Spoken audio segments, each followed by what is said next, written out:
All right, what up, Gobba crew? Thanks for tuning in. You're looking at the Masterbuilt 1050 Gravity Series. What we doing today? We got a poor man's brisket beef chuck, seasoned up generously with John Henry's Mojave garlic pepper rub. John Henry's one of my top brands for barbecuing. Been using him for close to 20 years, I'd say. Anyways, guys, purpose of this video is to see how well we can develop bark on the Masterbuilt. The whole reason I got this thing is because it should be able to turn out true barbecue like you would get with wood chunk, wood split, wood logs, charcoal lump, all that stuff, right? The stuff you don't get from a pellet grill. So I got this thing loaded up. I got it at 250.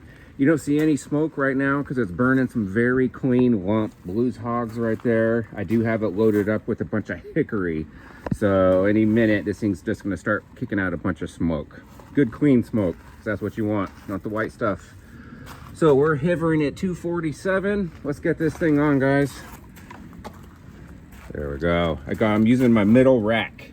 I have the stock bottom right there. This is a custom rack for the middle, and I pulled out the top rack there. This middle setting so far seems to be pretty good. Gets it close enough to the double insulated lid, which will radiate some heat back down on the top. I am cooking fat cap up. Not that beef chuck has a lot of cap, but it is there. It's a beautiful piece of meat. If you cook it right, it'll look and taste just like a brisket, and that's what I'm gonna do here. So far, the Masterbuilt has not let me down, guys. Has not. You saw my brisket video, right? We got the bark on that. Let's try it with something smaller. Cooking at 250, and we're gonna cook until we get to an internal of about 203. I'm gonna put my probe in the fattest point. Try to get it in there pretty good. I don't want to touch it. All right, that's pretty good. All right, guys, so there we go. We'll be back when it's done, show you what it looks like. All right, guys, I wasn't gonna do this, but it's been in a stall for quite some time now. It's been 3 hours, 40 minutes. It's at 170 internal, 169. It's been hovering. Looks like it might be finally kind of coming out of the stall now, but I don't want to risk drying this thing out. So I'm gonna wrap it in some butcher paper to help it retain moisture as well as help develop bark. So I'll be right back. All right, guys, here we are. Time to see how the bark turned out. Remember, the whole purpose of this video was to see how we can do bark on the Masterbuilt Gravity Series. I know it's gonna taste good. It's got John Henry's rub on it. Beef. What more you need? All right, let me get my gloves. Forgot those. All right, got the black gloves on, guys. Now it looks like I know what I'm doing. With the black gloves, man. You're not messing around. All right. This butcher paper definitely absorbed a lot of moisture, a lot of fat. That's always a good sign. Oh, look at that. Oh, the fat's just pouring out. See that? Oh, my goodness. Oh, my goodness gracious. Sitting in a puddle of its own beautiful self. Oh, look at that. I think we nailed it, man. That's a success. Let me pick this thing up. See if I could get in with some good lighting. The coloring's not good coming up on the camera, but it's a brownish black overall. These kind of whitish spots you're seeing are showing up a lot lighter on the camera. I think those are just fat spots. Didn't trim anything at all. Got some of the rope in there from the butcher when they twined it. Keep it together because it's boneless. But let's cut in, see what it looks like. Look at that glove. See all that? Did not dry it out.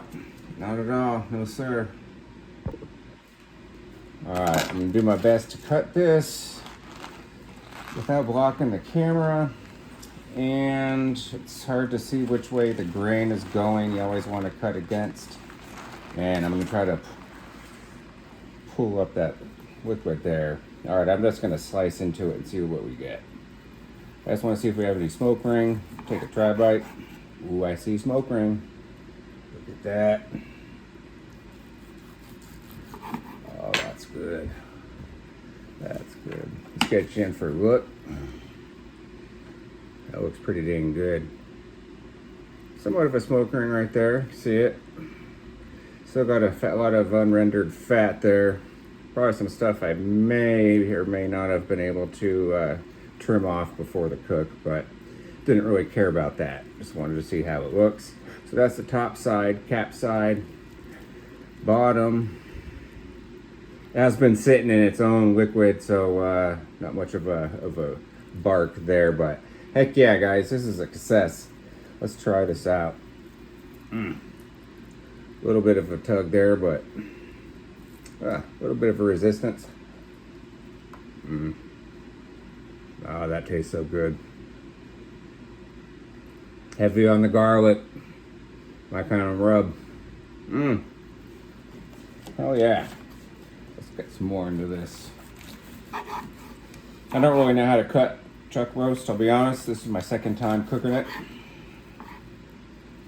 And I just got to figure that piece out. If you guys can give me some advice, leave it in the comments. But that's pretty damn close to brisket looking, right?